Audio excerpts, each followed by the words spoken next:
आपको पता नहीं था पहले वो शादीशुदा है? नहीं, फर्स्ट शादी जब उसकी हुई है तो मुझे नहीं बताया कि जब मेरी शादी हुई है तो मेरी बेटी होने वाली थी, तब मुझे पता चला। तो फिर वो लड़ता रहा मेरे साथ। फिर मुझे पता चला कि उसने बताया कि हाँ मैंने शादी की है, जो मर्ज़ी करो। बड़े जुल्म करता था, अपनी बेटी के साथ भी बहुत जुल्म करता था, काफ़ी ज़्यादा। फिर मैं अपनी माँ बेटी को मारता था? बेटी को मारता था बहुत ज़्यादा, मतलब इनकी आपस में अंडरस्टैंडिंग नहीं होती थी, बहुत मारता था। स्ट्रॉन्ग उज़्मा की वीडियोस देखने के लिए हमारा चैनल सब्सक्राइब करें और बेल आइकन पर ज़रूर क्लिक करें। बिस्मिल्लाहिर्रहमानिर्रहीम। अस्सलामुअलैकुम व्यूवर्स, कैसे हैं आप सब लोग? उम्मीद है कि सब इंशाल्लाह ठीक होंगे। मैं हूं उज़्मा और आप देख रहे हैं आपका चैनल स्ट्रॉन्ग उज़्मा। आज मैं एक फिर ऐसी फैमिली, एक ऐसी औरत के साथ मौजूद हूँ, ऐसी खतून के साथ मौजूद हूँ। हमेशा औरत को ही सहना पड़ता है। इनके हस्बैंड माशाल्लाह इतने, क्या कहूँ मैं अब उनको, मेरे पास कोई ऐसे अल्फाज ही नहीं जो मैं उनके ऊपर कहूँ या जो भी है।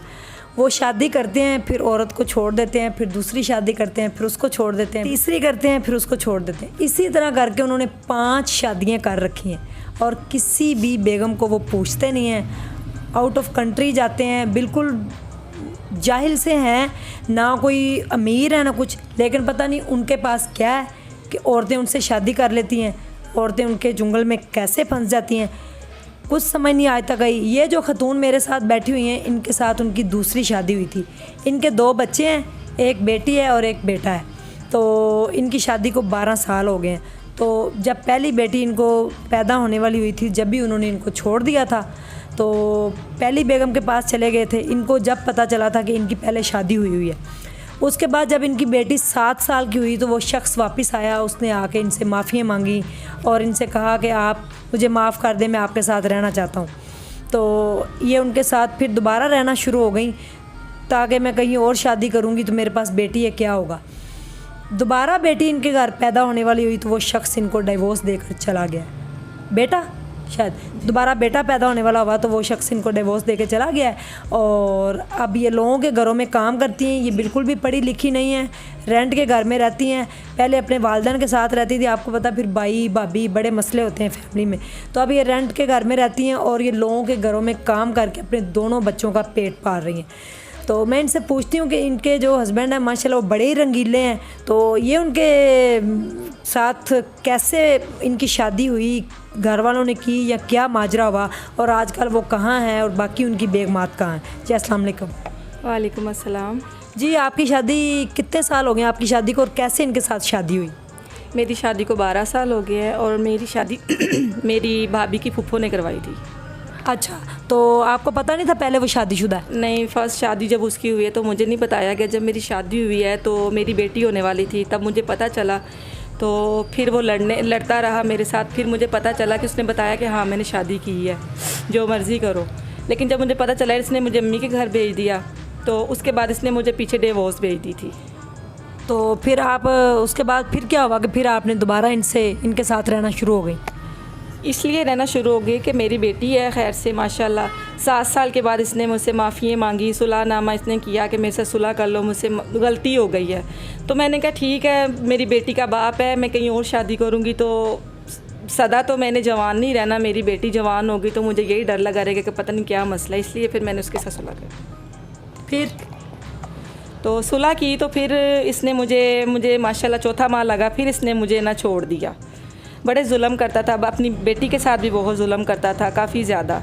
फिर मैं अपनी माँ बेटी को मारता था? बेटी को मारता था बहुत ज़्यादा, मतलब इनकी आपस में अंडरस्टैंडिंग नहीं होती थी, बहुत मारता था। उसके बाद फिर आपका बेटा हुआ तो चला गया? बेटा होने से पहले वो चला गया था। अब उसके बाद 5 साल हो गए, उसने कभी हमें मुड़कर भी नहीं देखा।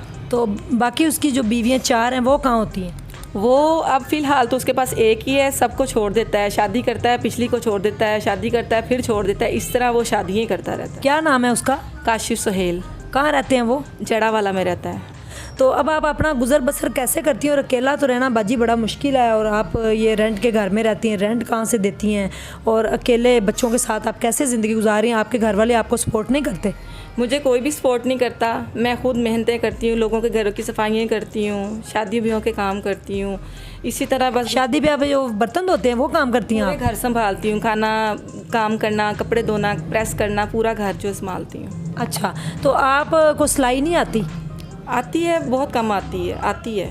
तो अगर आपको हमारी फाउंडेशन में किसी तरीके से आप सिलाई सीख लें, मैंने एक छोटी सी फाउंडेशन बनाई हुई है, तो वहाँ पे आपको कोई घर ले के वहाँ पे सेट कर दिया जाए तो आप यानी कि दोबारा आप शादी करने का इरादा रखती हैं या आप अपने बच्चों के साथ ही ज़िंदगी गुजारना चाहती हैं?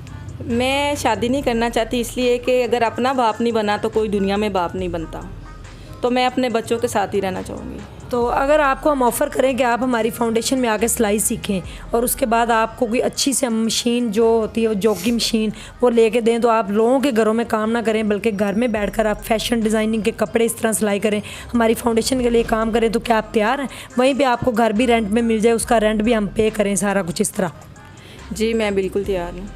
तो मैं इंशाल्लाह ताला कोशिश करूँगी। आपको पता है कि मेरी फाउंडेशन है उसके थ्रू लोग हेल्प करते हैं। तो मुझे अमेरिका से जो मैंने नाम लिया था सरफराज आलम का, उन्होंने 30,000 रुपये भेजे थे कि जो आपको फैमिलीज़ इस तरह की नज़र आएँ तो आपने उनको देने हैं। तो ये मेरे पास आपके लिए बाजी 5,000 रुपये आए हैं। ये आपकी बच्चों की ईदी है, आप उनके जो भी है इससे कुछ अपना गुजारा कीजिएगा और मैं इंशाल्लाह ताला दुआ करूँगी आपके लिए कि अल्लाह आपकी ज़िंदगी में आसानियाँ फरमाए। और लोगों से मैं रिक्वेस्ट करूँगी कि अगर इनको मैं अपने घर के पास ले आती हूँ, वहाँ पे इनका कोई रेंट का घर ले दें इनको और ये लोगों के घरों में काम ना करें। हमारी फाउंडेशन में आकर ये आराम से इनको फ्री हम सिलाई सिखाते हैं, साथ एक फ्री सिलाई मशीन देंगे।